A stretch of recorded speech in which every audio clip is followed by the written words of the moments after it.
اقدرش اقول غير ان حسبي الله ونعم الوكيل في كل بني ادم بيحقد وبيغل وبينفسن على المغاربه. يعني انا النهارده شفت مشهد اول ما صحيت من النوم والله العظيم عكر لي مزاجي وخلاني قاعد 10 ساعات مش عارف اصور فيديو ومش طايق اللي انا اتكلم غير ما اعرف الاحداث بالكامل واشوف الراجل ده المغاربه زعلوه في حاجه مثلا. يعني عيل بني ادم سافل وقذر وقليل الادب وغير محترم مسك العلم المغربي في فرنسا بعد فوز المغرب على كندا، مسكوا حرقوا وقطعوا وشتم المغاربه وشتم المنتخب المغربي. انت يا سافل يا بلا ضمير، المغاربه عملوا لك حاجه؟ انا مش مدخلها بجزائري ومغربي، لان التصرف الوسخ ده هو تصرف نابع من بني ادم هو جنسيته ملهاش علاقه بالموضوع. يعني انت كنت راجل، بص لو الموقف ده كان العكس، مع ان المغاربه دول ولاد اصول وعمرنا ما نشوف منهم قله الادب والوساخه دي، لو الموقف كان العكس انا كنت هطلع وكنت هبقى متضايق جدا من المغاربه زي ما انا دلوقتي. لكن فريق المغرب كسبان، انت بتحتفل بفوز المغرب يا جزائري ان انت بتحرق علم المغرب. طب ليه يا ابني؟ طب ليه يا ابني؟ المغاربه عملوا لك ايه؟ المغاربه مضايقينك قوي للدرجه دي ليه؟ انا هنا ماليش دعوه بالسياسه ولا اقتصاد ولا ثقافه ولا تعليم ولا كل الكلام ده، انا هنا بتكلم رياضيا فقط، بتكلم على الاحداث الرياضيه فقط عشان محدش يدخلني في لف ودوران. انا هنا بتكلم رياضه فقط لا غير. انت يا بني ادم يلي عديم الضمير، يلي المغرب ما عملكش اي حاجه، بل بالعكس ده المغاربه دول من انظف الناس اللي ممكن انت واي بني ادم تتعاملوا معاهم. ينفع قله الادب دي؟ ينفع السفاله والقذاره دي؟ الصراحه انا شفت قله ادب متناهيه، الصراحه انا شفت بني ادمين بلا ضمير. وعشان ما اطولش عليك شوف الفيديوهات، تعالى لي تاني في اقوى حلقات المحايد العربي. يا العطاير تبوسوا اليدين، يا العصاير تبوسوا اليدين، يا العصاير تبوسوا اليدين، يا العطاير ليكم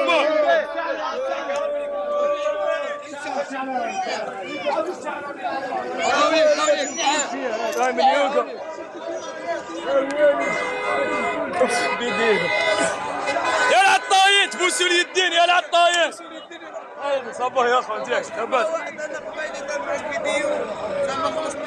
تاع الماكله. الله يبارك. يا العطاير بوسوا اليدين، يا العطاير بوسوا اليدين. Des scènes de tension ont éclaté, au cours desquelles des Algériens ont déchiré et dégradé publiquement un drapeau du Maroc. Ces actes, filmés et relayés sur les réseaux sociaux, se sont déroulés au milieu de chants de supporters. L'homme au maillot blanc attrape fermement le drapeau marocain et commence à le déchirer de force sous les encouragements des personnes autour de lui. Un témoin filme la scène de près. Les comportements observés lors de ces événements à Aubervilliers, où un drapeau marocain a été déchiré et dégradé, traduisent une hostilité évidente. Pour de nombreux observateurs et internautes, ces actes de dégradation ciblés, survenus en marge de célébrations sportives, sont perçus comme une manifestation de jalousie et de ressentiment face aux performances et aux victoires de l'équipe adverse. Ces réactions agressives, loin de l'esprit de fraternité sportive, mettent en évidence des rivalités exacerbées qui transforment la réussite des uns en source de frustration pour...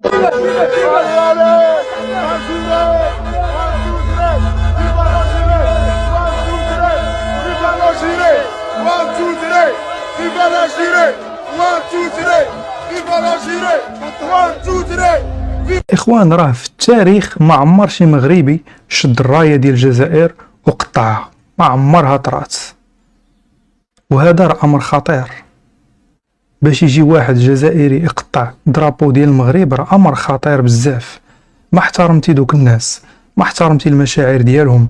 راه اي واحد في هذا العالم هذا ما غاديش يقبل يجي واحد اخر يقطع عليه الدرابو ديال بلادو.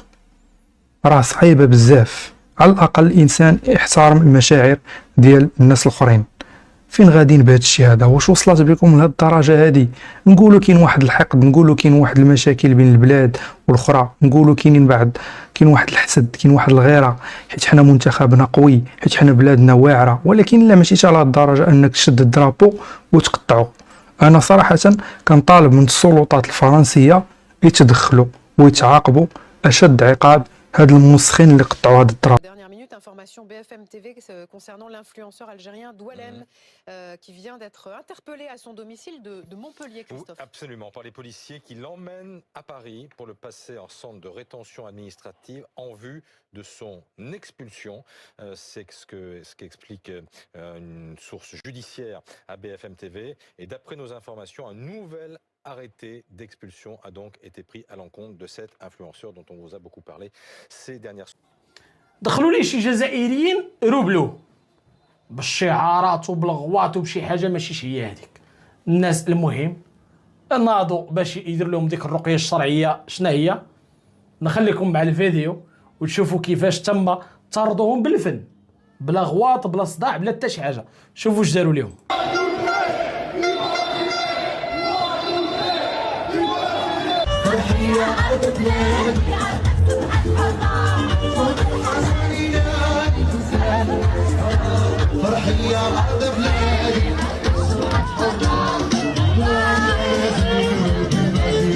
ولاو كيقلبوا على البيبان فينا هما باش يخرجوا منهم. اذا مشهد معبر جدا. المسمات صوفيا باللمان، دائما الصداع وراه والغوط وراه. فين ما مشات منوضه الروينه بعد المباراه ديال المنتخب الجزائري والمنتخب البوركينابي اللي انتصرت فيها الجزائر بضرب. الجزائر تتهم المغرب بالمؤامرة بعد إقصاء المنتخب الجزائري من المونديال، ومصر تهاجم المنتخب المغربي قبل مواجهة كندا. السلام عليكم. جلس متاع جلس تنغم جلس ليا مع راسك وتنغم واجي تسمع واجي نعاود ليك خصك دير ضروري حركه مهمه هذه، فهمتي؟ تعطي واحد الطعم خاص دير هكا وتجي تسمع، اجي تسمع عيش نهار تسمع اخبار، اسمع تمتع ليا. الاقصاء المذل والمهين للمنتخب الجزائري. ألف مليار مبروك للمغرب. نعم، احب من احب وكره من كره. العداوه والسم ديالهم اللي كينفسوا ضد المغرب، وعاد غتشوف دابا السم ديالهم دابا ملي خرجوا، مازال ملي كانوا في المونديال شويه مليين بالمنتخب ديالهم، دابا ملي خرجوا بحالاتهم غيمشيو يبقاو مقابلين كعنته بحال شي واحد تشومر وكتلم الشراج مقابله جاروش داروا له شنو ما دارش. هادشي اللي غيديروا دابا. راه كاين البكاء وراه كاين العاويل واجي تفرج. هادو هما المنتخب اللي قال لك انا ما كيتحداو الارجنتين، ما عندهم محرز، عندهم هما ميسي، حنا عندنا محرز وعندنا مازا. هما هادو شداتهم الارجنتين برمداتهم صغراتهم. شفنا حقروا على المنتخب الاردني، ربحوا بهدف، يعني الهدف الثاني اللي تسجل ديالهم الهدف اللي كان تسللا واضحا الله اعلم كي داروا ليها.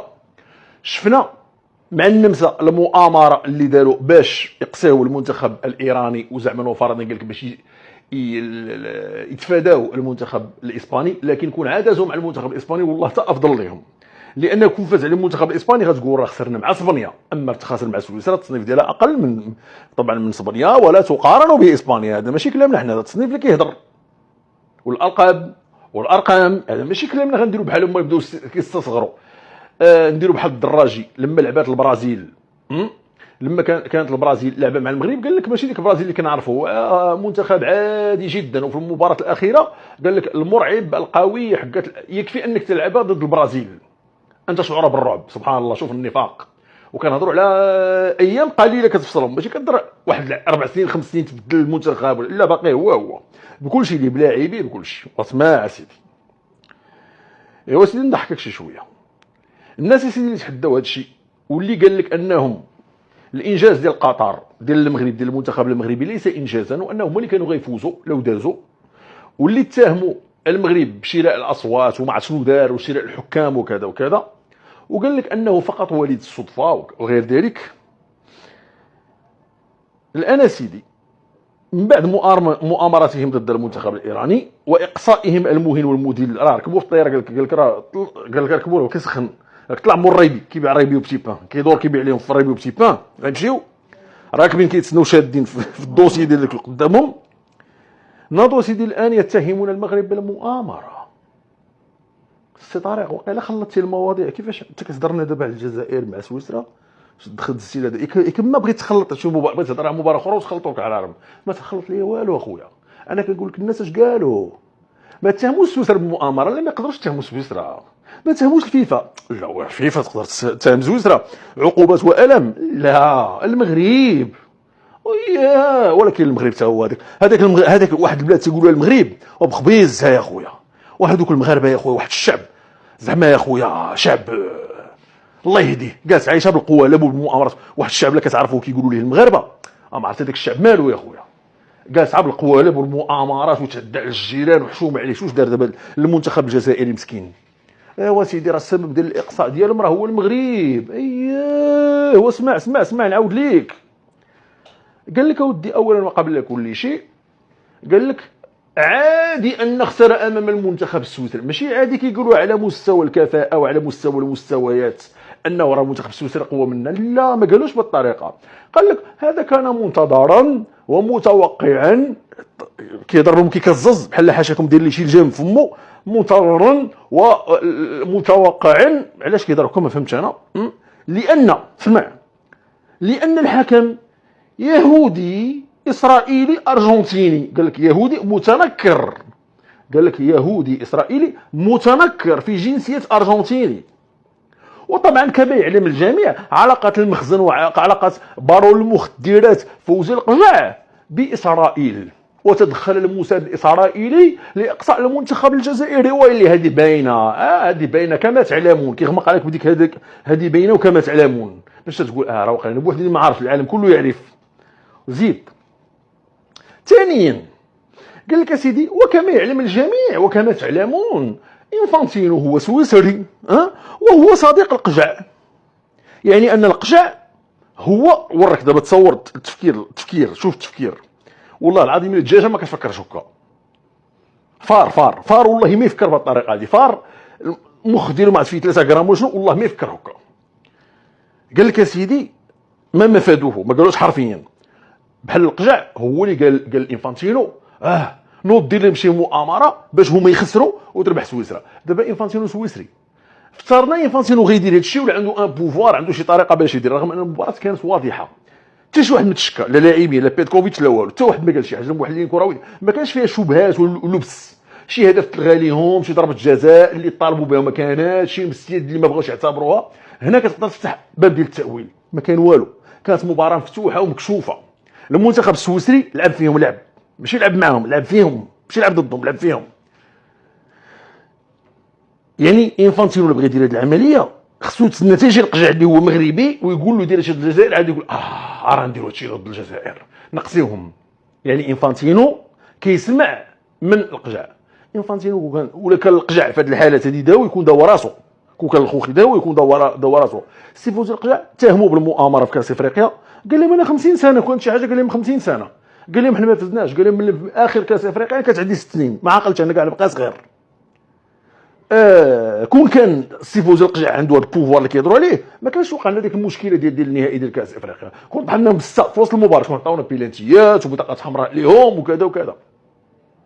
كون كان السي فوزي القجع عنده هذا البوفوار ما نضيعوش في النهائي ديال كاس افريقيا النسوي، ديك الفضيحه اللي شفناها. كون كان السي فوزي القجع عنده هذا البوفوار ما توقعش لنا الفضيحه ديال 2022 ديال الدومي فينال مع فرنسا، اللي ضربه جزاء كانت مستحقه وحيدوا لنا وعطاو البوفال، عطاو ورقه صفراء، والامثله كثيره. وقال لك اسيدي اسمع نزيدك، قال لك اسيدي وهذا هو السبب الرئيسي علاش المغرب دار هادشي ودخل، وعلاش دابا الان كانت هناك مؤامره بتوجيه فوز القجع في الفيفا باش انهم تقصاو. اذ نحن كجزائريين عندك النيف، حنا الهمه والشان لم نقبل التطبيع، كيضرب بحال هكا، لم نقبل التطبيع وندافع عن القضيه الصحراويه ومواقف نفس القضيه الصحراويه والقضيه الفلسطينيه. ترى بنادم J'ai jamais vu quelqu'un d'aussi convaincu de ce qu'il dit que بحال هاد التريك هادو. عمر شي واحد ما شفتو كيهضر اقتناع، اقسم بالذي لا ربى سواه. وتسولني انا شخصيا بعدا كنهضر على نفسي كانسان، ماشي باغي نحط راسي انا هو المثل الاعلى، غير كمخلوق، كمثال عادي بسيط والذي لا ربى سواه. تكون شي مقابله اللي مع شي حد اللي خصني نجاوب على الاسئله، يقول لي سميتك واخا اش من تاريخ زايد، فين زدتي، اقسم بالله ما نهضر بالثقه في النفس كيهضروا هما. ياك هذه معلومات اللي ما فيهاش النقاش، كل واحد عارف سميتو وكنيتو وكذا. تقدر تسولني تقول لي سميتك، نقدر نتردد واحد ثاني عاد نجاوبك، واخا سميتي سميتي نقدر نتردد، نقدر ندير ديك عاد نهضر. لا هما لا ما عندهمش هاد القضيه. اش من تاريخ زيد عاد نقولوا، فين زيد عاد نقولوا. لا هما لا، هاد الكلمه اللي تيقولوا مبرمجين كيقولوا بواحد، وخصوصا داك اللي ما كيرمش داك المريق.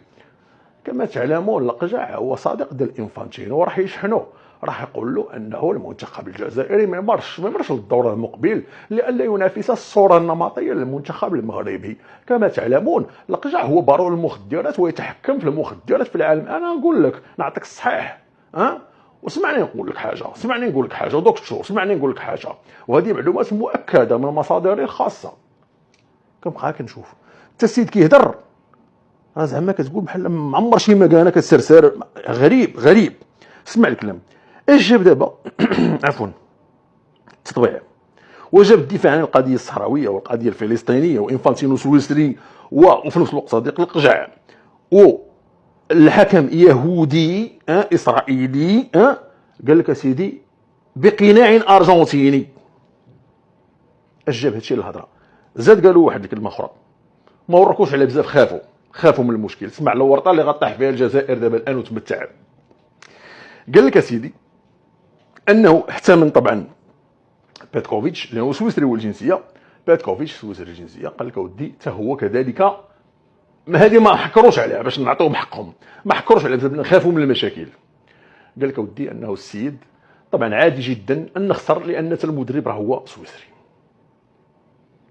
واخا بلاتي دابا عرفتي الورطه اللي طاحوا فيها هاد الناس هادو، انه بيتكوفيتش دابا قلت لكم وليد صديق يمشي للحبس، عقلوا على كلامي، وليد صديق يمشي للحبس. دابا بيتكوفيتش كيقلبوا على طريقه ديال الاقاله ديالو. بيتكوفيتش هو هاد الفضيحه اللي دار السيد، داز مشقه الانفس بالمؤامره، عاد داز للدور الثاني، تطحن مع سويسرا مشى بحالاتهم. اش من اسبوع نذكروا بانه اسبوع قبل المونديال السيد تجدد لي العقد ديالو لمده 2 ولا بغاو يجريو عليه دابا خصهم يعطيوه اكثر من 7 مليون ديال الاورو دون انتظار تقييم عمله في المونديال. ما انتظروش، جاو جدوا لي العقد و7 مليون ديال الاورو. عرفتي شنو هي الكارثه اللي دار لهم دابا؟ وخصك تقلب على مدرب اخر. بيتكوفيتش ما يمكنلوش يستمر. بيتكوفيتش الفضيحه اللي طحنتهم نيجيريا في لاكوب دافريك ما داروا والو في لو كار، دابا دازوا الان هذا المونديال هما مشاو بحالاتهم في الدور الثاني، اللي بالنسبه المنظور المونديالي السابق قبل ما يزيدوا دابا وصلوا ل 48 منتخب، قبل من هذا المنظور الحالي راه الله كتقول الله بدات كاس العالم بحال تقصاو في المباراه الاولى، بحال مشاو بحال نعرف دوك الاولين غير ضحكوا بهم. التجربه التشليله ديالاتي ولك الدوقه الاولى هي هادشي اللي داروا لهم، جراو عليهم. اوكي سيدي، ولكن سبحان الله المشكله ماشي غير هما هادو معروفين وكذا، دابا تزاد عليهم شي حاجات اخرى.